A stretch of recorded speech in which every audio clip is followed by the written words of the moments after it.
Yes, merong prepaid ang HMO. So kami ni Papski, what we have is yung individual plans. Just because nando kami sa age na I feel that it's good to be ready in any case na magka-problema. Pero kung kayo naman is naka-budget pa kayo or for some reason hindi kayo, alam niyo sa sarili niyo hindi kayo sakitin, you guys can get yung sinasabi niya dito na prepaid HMO. Prepaid health cards ng MaxiCare. Kung meron kayong senior like your mom, your dad senior na you might wanna check Prima. Tapos meron din tayo tinatawag na e-ready advance.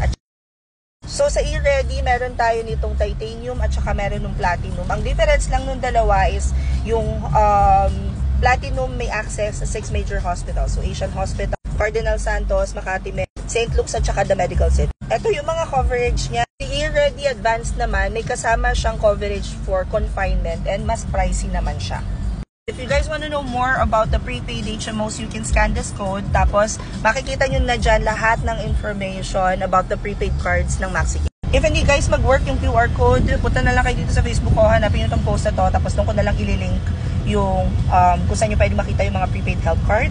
Simulan natin ng tama at handa ng 2024. I think yung coverage nito is perfect for those na may limited budget pa, hindi pa ready na mag-commit sa long-term na individual plans. Although, if you guys are ready na kumuha talaga ng individual plans, I'm 38 and yung binabayaran ko is 15,000 quarterly. Yung kay Papski is at 20,000 quarterly yung individual plan niya.